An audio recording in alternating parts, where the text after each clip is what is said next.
Isang ating palapalan ng Diyos ng buhay, si God. Lahat tayo ay nilalamig. Nag-ibig po ako nilalamig, pero hindi yan yung maligid lang natin para hindi tayo matuto sa kalooban ng ating Diyos. Kasi napakahalaga po na sa bawat araw tayo po ay natututo sa Kanyang salita. God wants us to grow. Yes. And this is the first Sunday of this month. So advance Merry Christmas po sa bawat isa. Ayan, so marami tayong mga napag-usapan because po sa ating Christmas party. I hope every team meron pong ginagawa niya. At alam ko, mga iba nagpo-practice silently para surprise sa kanilang mga presentation. So gawin po natin na masaya ito kasi ang purpose naman is to give glory to our Lord Jesus Christ. Yes. Totoo naman talaga na ipinanganak ang ating Diyos. No? Naging tao siya, ipinanganak siya doon sa sabsaban. Yun yung journey ng Panginoon eh. No? Kumbaga, kaya sabi ko nga minsan sa Lord, wala talaga kami pwedeng kumbaga isumpa sa'yo kasi lahat ng bagay dinaanan mo. Yes. Hindi mo sinorkat yung buhay ng isang tao. Bata ka pa lang, gusto ka lang i-abort. Sino rito ang nabalitaan na gusto siya i-abort ng kanyang nanay? Yung bata pa lang siya, di mo nalaman ni Joseph, nabuntis ni Mary, ano yung sabi ng Bible? Silent ni Joseph, di ba? Kumbaga, iiwanin si Mary. Sabihin, doon pa lang, may rejection ng Panginoon Jesus. Nasa chat pa lang siya ng kanyang si Mary, meron ng rejection. So, can you imagine how kumbaga yung dinaanin ng Panginoon, yung suffering na ito para bigyan tayo ng kaligtasan, para magbukas ang langit at bigyan tayo ng kaligtasan. Kaya, kung ano man yung ating pinagdadaanan sa buhay, ang ating Panginoon Jesus yung ating inspiration. Amen po ba? Amen. So, open our Bible in Isaiah chapter 9, verse 6. In just one verse, ito po yung gusto kong ibahagi sa inyo. And lagi itong nababanggit tuwing Christmas. Itong verse na ito. Always quoted many times sa mga pastor, katulad ko, even the other religious group, lagi nila sinasabi. Ngayon, pag-aralan natin, ano ba yung talagang pinag-uusapan nito? Bakit nabanggit ang Isaiah chapter 9, verse 6? Kasi nga, in Matthew chapter 2 at in chapter 1, kinot dito ni Matthew just to give emphasis sa pagdating ng ating Panginoon Jesus. Are you there? Isaiah chapter 9, verse 6. Sabi doon, babasahin ko po sa New Living Translation. Sabi doon, for to us the child is born, to us a son is given, and the government will be on his shoulders. He will be called Wonderful Counselor, Mighty God. Diba sa Bigyan ay sa Hebrew is the LD4. Diba? One of the attributes of God, the Mighty God, Everlasting Father, and the Prince of Peace. Panginoon, sayang po ang pagugulay-gulay sa mensahe ng Panginoon. Ipaalay sa amin kung gaano ko kahalaga, Lord God, ng salita nito. Na every time, Lord God, na celebrate ang mga Christian, Lord God, with regards for Christmas, lagi ko ito nababanggit. Now, Lord God, give us an open eyes, an open mind, Lord God. What is the meaning of this? So that, Lord, every time na mag-celebrate kami ng Christmas, Panginoon, nasa isip namin ang mga bagay na natin ibigay sa mga oras. Salamat po sa pangalan. Amen and amen. So, this Isaiah chapter 9 verse 6, totoo naman talaga na ito talaga yung prophecy with regards to our Lord Jesus Christ. But many Bible scholars said that before that this happened, it's already happened in time of Isaiah. Nangyari ito kasi nga, ito yung time na kung saan si King Ahaz is nireject niya yung offer ni God na deliverance for Judah. Because during that time is nagkaroon po ng divided kingdom in the time of Solomon. Ano ba yung divided kingdom? So naati yung bansang Israel. No? Nagkaroon ng northern at nagkaroon ng southern. Ngayon, dati kasama kasama, kaalay ni Judah ang Ephraim, pero dahil nga sa tensyon na nangyayari doon sa paligid nila, ang nangyari is sumama sila doon sa hari ng Syria. Si Naphtali, yan, yung mga sumama na sila, and they tried to convince Judah na maging alay nila. So, ang ginawa po na ni King S, hindi po siya pumayag na maging alay nila. So, anong ginawa nila Rezin? Sama-sama po sila. Siguro mga 5 kings, nagsama-sama na, they tried to destroy Judah during that time. Kasi nga, ayaw makipag-alay itong si Judah, kaya gagawin nila, lulusutin nila ang Judah para i-counter ito. Because during that time, Assyrian kingdom is expanding. Kaya they are preparing, the Syrian kingdom is preparing to be also expanded. Because during that time, the bigger the kingdom, the powerful it is. So ngayon, ang ginawa ni Isaiah, he heard the message from the Lord. Because during that time, prophet is the mouthpiece of God. Si Ahaz na talagang hindi niya na lang gagawin niya, sinabi niya ganyan na huwag kang makipag-alay kay Syria or kay Assyria kasi bakit sa Diyos na dapat magtiwala. In fact, there is a sign. In order for you to understand, may sign na ibibigay ang Diyos sa iyo. Yung bata na yan yung sign at you will call him Emmanuel. Sino ba yung bata na? Yung bata po na yun po yung sa mga anak ni Isaiah. Na habang lumalaki yung bata, nakikita ng mga people of Judah na faithful ang Diyos sa kanila. But the problem is, King Ahaz rejected that kind of offer of God to deliver them from Assyria. Kaya nga, ang nangyari po dito, sinabi po ni Isaiah na dahil ni-reject mo ang kalooban ng Panginoon, you will suffer a terrible consequence because of that rejection. Then after that terrible consequence na sasapitin ng Judah, then the prophecy again came. And this is the second prophecy of Isaiah to Judah. And the son, for us to set a child born, to us son is given. Kasi bakit? To comfort the future Israelites. Bakit sila nagkaroon? So makita natin mga kapatid na this kingdom, the kingdom of Judah, they are suffered a very terrible situation. They are hopeless, they are powerless, and they are desperate in their situation. Wala na silang magagawa. Kasi bakit? They are now invaded by the kingdom of Assyria. Kumbaga, sa nangyari ngayon sa Mindanao, biglaan yung nangyari at yung mga pamilya na salanta nito, they are totally lost. Di ba, may bahay ka, bagong bagay, pinag-ipunan mo for how many years? Mas bigla mabilit doon lang mag-ikibalan ng ganun-ganun, di ba? So, they're lost. They're desperate. You know what the good news is? God is there. Nandoon ang Diyos. Ang Diyos ay nandoon. Ito yung gusto ipahayag ni Isaiah sa panahon na kung saan ang parihan ng Judah ay talagang sumapit ng matinding punishment because of their unbelief and apostasy to our God.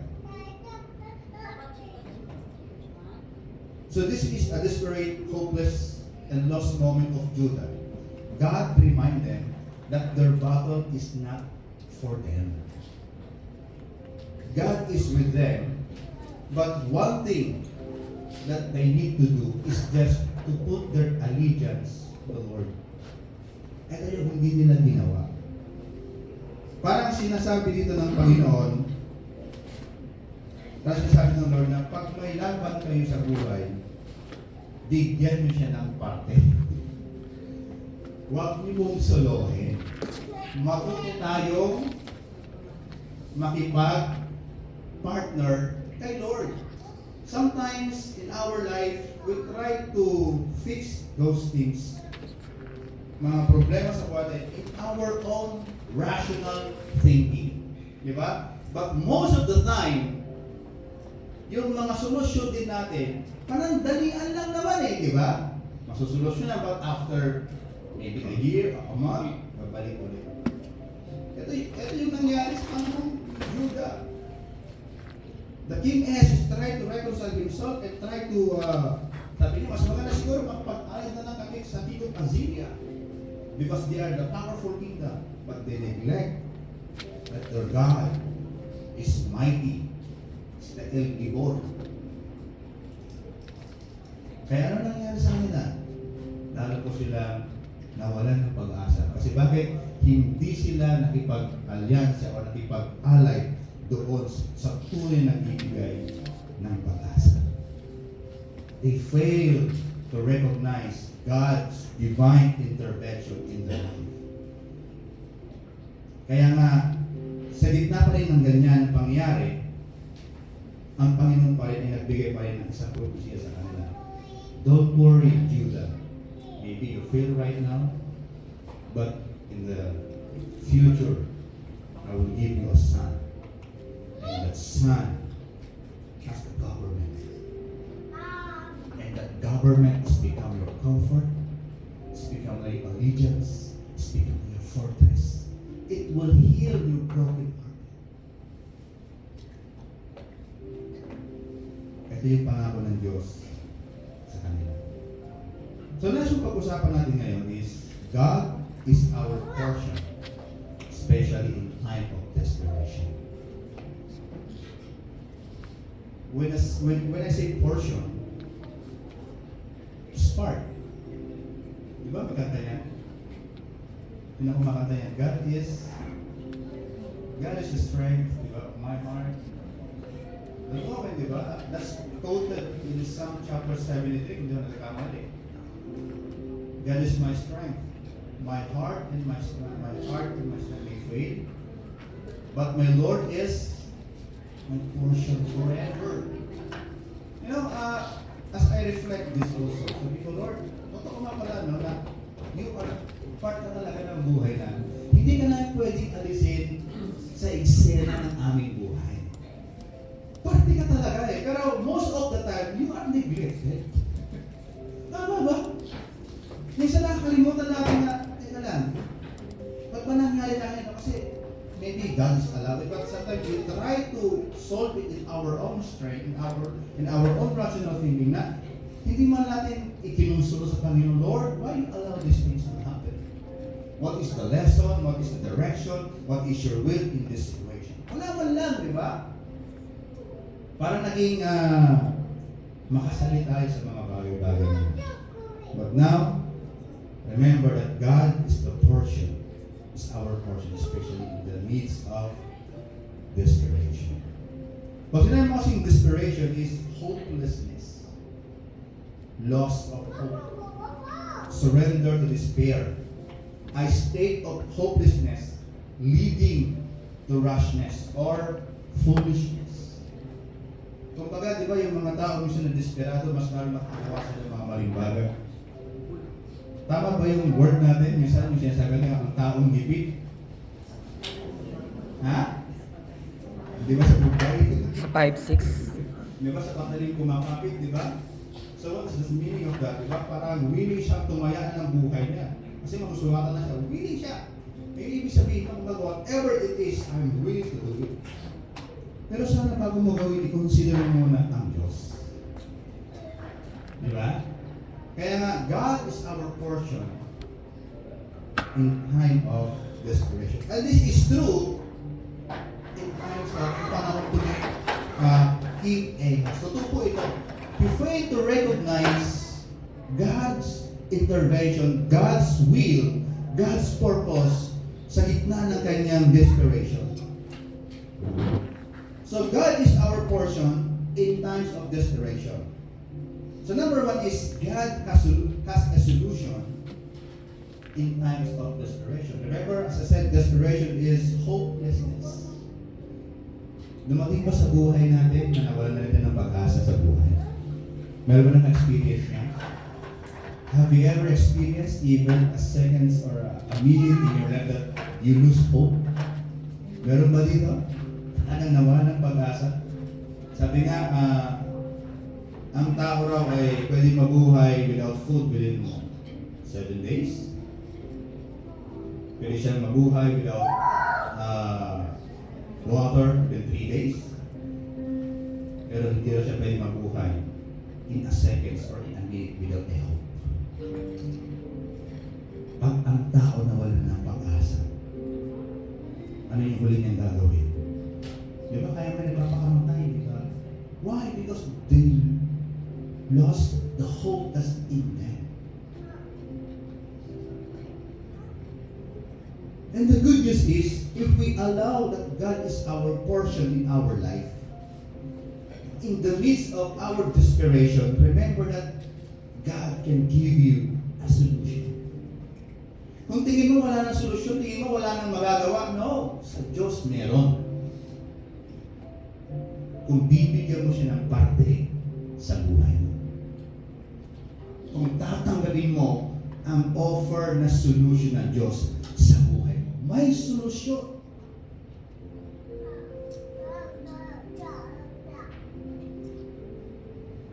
Sabi dito is, the government will be on his shoulder. Anong ibig sabihin ng government? Government means is the governing body of the nation, as a state or community. Yung kumakatawan. Sino ba ang kumakatawan ngayon sa bansang Pilipinas? Yung ating presidente. So nakasalalay sa ating presidente ngayon kung ang ating bansa ay aangat ba o bababa.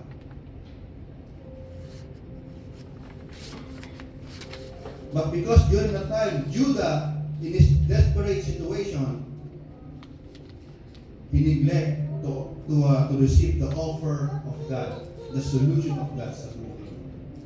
Nalimutan nila, bago sila naging country, bago sila naging isang bansa, ang Diyos naman ang nagtatag sa kanila. Amen ba? Yung mga, bago tayo namula sa mundo ito, bago tayo naging tao, tanda natin, ang Diyos ang nag-ingat sa atin. Amen ba?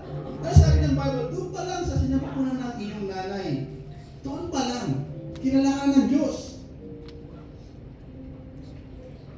Kailan niya na magiging Dara ang pangalan? Amen ba? Amen. Kailan niya na magiging Angel ang pangalan? Doon pala sa sinapupunan ng iyong nanay. And sometimes we try, nalilimutan natin yung halaga ng buhay natin sa Diyos. Kaya most of the time, our decision is our own self. Yung mga nangyayari sa buhay natin, we try to solve in our own effort, in our own ways, neglecting sometimes, most of the time, the ways of God in our life. So God is telling to Judah that his government is reliable. Than the government, than the kingdom of Assyria, than the kingdom of Syria. Ito yung sinasabi ng Diyos kay Judah.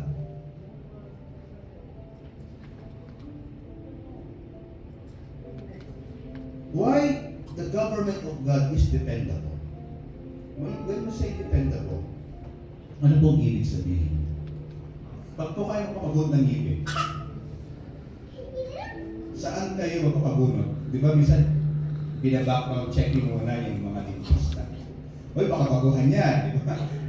Baka ano lang, estudyante lang yan, di ba? So, bina-background check natin. Tinitigan natin kung talaga bang sila ay reliable na mag-aalis ng ngipin mo.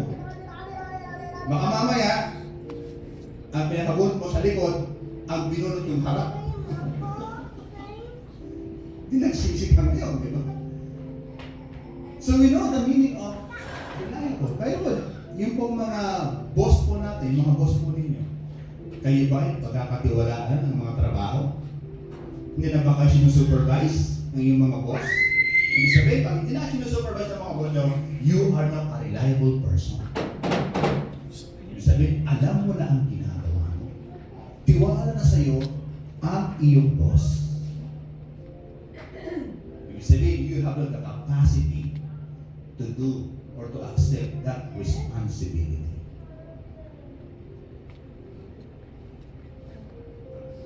So the government of God na sinasabi dito is dependable because remember, God is responsible. The word response and able. Dalawa raw po yan, the response and ability. God has the power and the ability to respond in you, to give you a solution.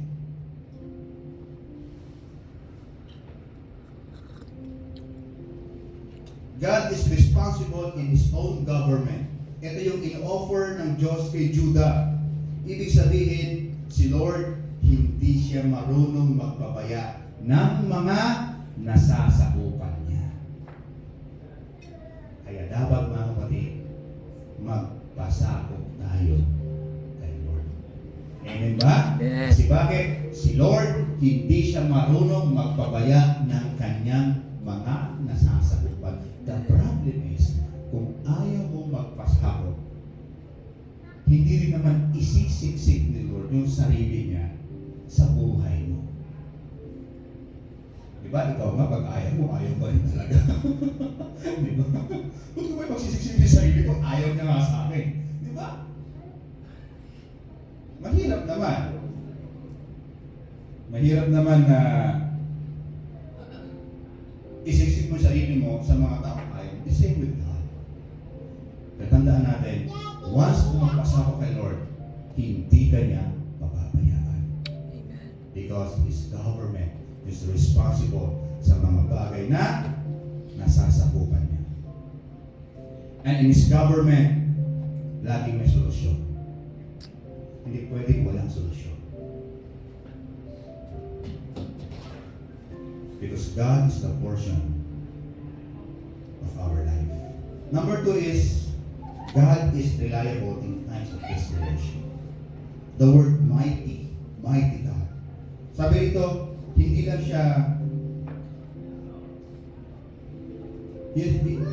siya magtatatag ng kanyang government, but He is also a mighty God. Ito po yung tawag ng El Gibor. O sila yung El Gibor during their time is the powerful God.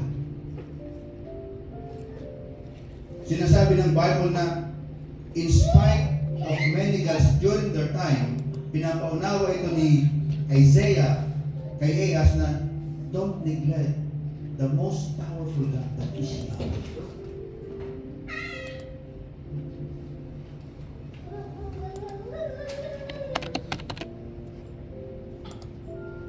It means when you are in a situation that seems there's no option for you to do, remember one thing. God is reliable. Di ba pag nagkasakit tayo, saan kayo unang tumatakbo? Alam niyo, di ba? Di ba? Alam niyo kung saan kayo pupunta. Kay Doc Sharon. Diba? Alam natin kung saan pupunta, di ba? Bakit? Automatically na those persons are reliable in this kind of sickness. Di ba? Ba't naman meron tayong ganong initiative na gawin ito? Ba't sa Panginoon minsan, isip siya nagdadalawang isip pa tayo lumapit sa Diyos. Na ilatag natin lahat ng ating mga kahinaan, lahat ng ating pagkukulang sa Panginoon at magtiwala tayo sa Kanyang kahulungan. At sometimes why parang nagdadalawang isip tayo. Na hindi natin maisuko yung ating buhay sa Diyos. At pilit natin ginagawa kung ano yung gusto ng ating mga salita. Lalapit lang sa Diyos pag yung time na talaga bagsak.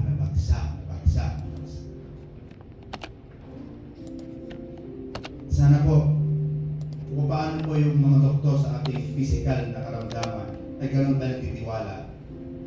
Ganun din sana sa Diyos. But daily in our life, we will submit and we will rely to God's power sa buhay natin. Amen? Amen. Sabi nito, and hindi lang po is the everlasting Father. In the Hebrew concept, the word Father, ang kanilang pagkakaintindihan is the source.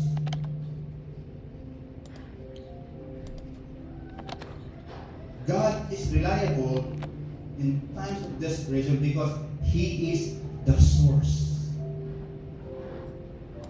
Siya yung source ng iyong inspiration. Siya yung source ng iyong kalakasan. Siya yung source ng iyong pag-ibig. Upang maibig mo yung mga taong ayaw mo dating ibigin. Pero ngayon, may ibig mo na sila dahil sa source na love na kayo. Amen ba? Amen. Alam nyo, tayong mga tao, basically, namimili talaga tayo ng mga tao gusto natin sa buhay natin. Gusto lang natin yung mga taong gusto rin tayo. Pero yung mga taong tingin mo na parang against you, parang talaga pa hindi mo sila kikibuhin. But now, because of the love of God, that He is the source of everything. He is the source of love. Nagagawa mo namin na batiin yung mga taong dati ayaw mong batiin. Di ba? So ito yung mga nagagawa natin. Naranasan natin personally na, Lord, totoo lang, napaka-reliable mo talaga lalo sa mga panahon ng down moment.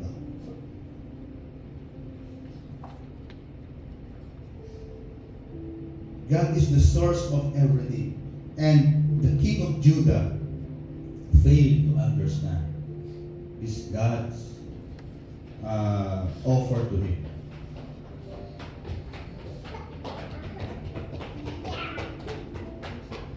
The third is God has a proposal in time of desperation. Pag hopeless ka na sa buhay mo, just like the King Ahaz is hopeless and desperate, remember that there is always a wisdom in every situation. Sabi doon, wonderful counselor. What is the meaning of counselor?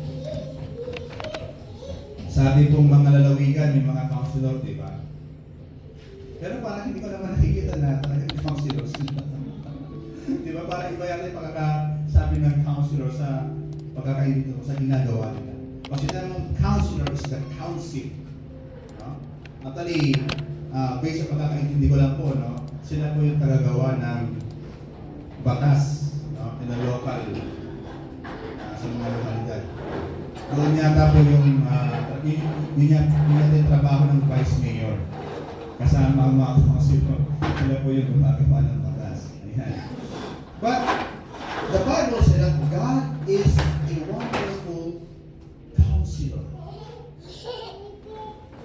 Have you ever natry nyo na ba na mabigyan din ng magandang payo in a moment na kayo po ay talagang feeling nyo parang nahihirapan kayo isipin na yung sitwasyon. And one day, a friend of yours sinabihan ka na, ano ba ba yung gawin mo? At parang may biglang ilaw na bukas sa mga, oo nga no! Na parang mas na-motivate ka pa na gawin ang isang bagay. Then how much more if we understand the will of God in our life, na siya yung ating counselor. Na in your challenging moment, you can ask the Lord, Lord, ano ba talagang dapat kong gawin dito? Ano ba dapat yung uunahin ko dito sa ating mga desisyon? And I believe God will give you the wisdom. Kasi sabi ni James, hindi naman talaga madamot si Lord. Hindi siya madamot sa karoon. Kailangan lang na tayo humingi ng tamang sa Kanya. Sabi sa Psalms chapter 107 verse 3, He heals the broken-hearted and bind up their wounds. Alam niyo, isa po sa mga na-experience sa Diyos, naranasan mo sa kanya? Yung mahil ka internal, inner healing. Yun po isang napakagandang naranasan ko sa Panginoon. Because in my childhood, talagang broken talaga ako. Kumbaga, walang maayos na image sa aking pagkabata. But God healed me on that desperate moment of my life. Na dumating nga sa point talaga na wala talaga akong pangarap sa buhay. Kasi nga walang nagturo sa akin, wala man lang nag-guide sa akin. I feel lost during that time. But when I met God and accept Him as my Lord and Savior, then the light in the end of the tunnel ay nakita ko. Wala akong plano, may plano pala ang Diyos sa buhay ko.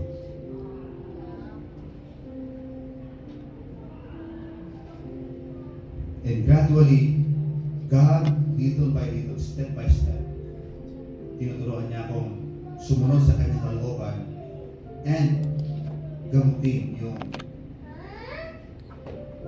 yung inner man na kung saan nasira dahil doon sa mga maling desisyon ng mga tao na kapaligid sa atin. Sometimes tayo, no? Parang collateral damage tayo. No? But if we understand that God has a proposal, has a plan for you, even though nangyari sa buhay mo yan, even though yan ang pinagdaanan mo, kung marirealize natin na merong plan pa rin ang Diyos sa iyo, that He is a wonderful counselor of your life, and you will heal by God sa mga bagay na dinaanan mo sa buhay. So what makes a counselor a good counselor? Ano ba yung mga bagay para isang counselor ay effective siya? Number one is non-judgmental. Alam niyo si Lord, pag lumapit ka sa Kanya, hindi ka naman naguhusgahan sa mga nagawa mong pagkakamali. Hindi ka niya susupakan na yan. Tigas-tigas kasi ng ulo mo. Pasaway ka. Ang tagal-tagal sinasabi, sumunod ka, ayaw mo sumunod. God is not there. In fact, when you come to the Lord, He will open His heart. Sabihin niya, can I have you? Wow! Kaya gusto mo sabaw yung kantang When God Ran. Kasi it is the expression of the love of the Father. Yung kanyang anak na lumayo sa kanya at bumalik. And still the Father is willing to have His lost son.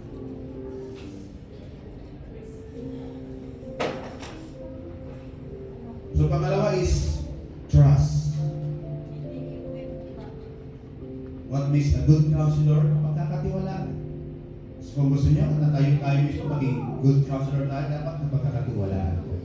Ano? Napagkakatiwalaan ka ng mga sikreto.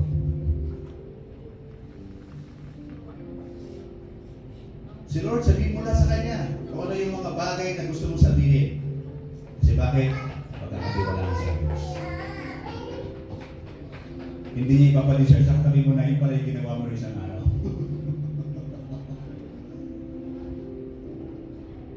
Why? Because God is a good counselor. God is our portion. Ito yung nais ng Panginoon na ipahayag sa King of Judah na si Ahaz. Na nalimutan ni Ahaz na before siya naging hari, ang Diyos ang naglagay sa kanya sa pagiging hari. After the death of Hezekiah, which is yung throne during that time is talagang nasa prosperity moment ang Judah time, at hindi po nakita ni King Ahaz yung pagilid ng Diyos sa kanyang buhay. Kaya dumating sa point na sila rin po ay dumaan sa matinding suffering. But God is reminding King Ahaz that he is the portion of Judah. Kaya mga kapatid, bilang mga anak ng Diyos na anak ng Diyos ngayon sa kapanahonan ngayon. I believe the principle is the same. That God is the portion of our life. Amen ba? Amen. Parte siya ng buhay natin mga kapatid. Kailangan tanggapin natin yan. At bigyan natin ng daan ang Diyos sa buhay natin na pangunahan tayo. Maybe may mga time na si Lord, o sige, ikaw naman yung mauna. Pero I believe most of the time, gusto ni Lord, siya ang mauna sa buhay mo. Para sundan mo siya. At ma-enjoy mo yung mga nais niyang kaloob sa buhay mo. So ano ba yung mga bagay, Pastor, na dapat kong gawin para masabi ko na God is the portion of my life? Ano ba yung mga pwede kong gawin so that I can express that really that God is the portion of my life? So from now on, pwede kong gawin, Lord, from now on that you are the portion of my life, I will dedicate myself. Maybe sa isang linggo, thrice muna o twice muna ako mag-pray. Pray muna ako siguro ng mga 1 minute. 3 times a week. 1 minute lang. And later on, gawin mo 2 minutes. Hanggang ma-enjoy mo na yung presence ng Diyos sa buhay mo. At masabi mo na, Lord, ayoko nang mamuna. Pwede ba? Ikaw na ang mag-lead sa buhay mo. Kagaya po yung devotion namin ng last Saturday. Kahapon mo na. Yung Psalm 112, verse 1. That those who are trusting you, they are rejoicing. Yung mga taong nagtitiwala sa Diyos, sila yung mga tao nagiging masaya sa buhay. Bakit? Kasi po, na-enjoy na nila yung kanilang buhay sa Panginoon. Bilang mga anak ng Diyos, bilang tayo mga Kristiyano mga kapatid, nawa po, ito po yung gusto makita ng Diyos sa atin. That we enjoy the presence of God in our life. Ibig sabihin, napaka-vibrant ng ating spirituality. Kumbaga, every Sunday, ikaw yung talagang nandiyan, lagi na nag-worship talaga, hindi mo dumarating ng alanganing oras, kasi ma-excited. Di ba, pag tayo pupunta ng concert, ay mali. Lalo pag yung pinayari yung tickets, 20 mil, siguro mga 4 na oras pa, nandun ka na sa gate. Or kayo kung may flight ka ng aeroplano, di ba? 4 hours prior to your flight, nandun na kayo. Bakit kayo, Lord? Dapat gawin din natin. Kasi bakit? That's one way that we can express that, Lord, you are the portion of my life. And I want to enjoy that portion. Let's pray. Panginoon, salamat po sa oras po ninyo. Sa kabutihan ng iyong salita. Sa kabutihan, Panginoon, ng iyong mga pangako sa aming Lord. Sa kabutihan mo, Lord, sa araw-araw po aming buhay. Lord, I pray na ang salita mo ay patuloy po na maghayat po sa amin. Hindi lang sa oras nito, but right after we go home, O God, kausapin niyo kami sa ibang kaparaan. So that, Lord, we will say that you are really the portion of our life. We thank you and we honor you. In the name of Jesus. Amen.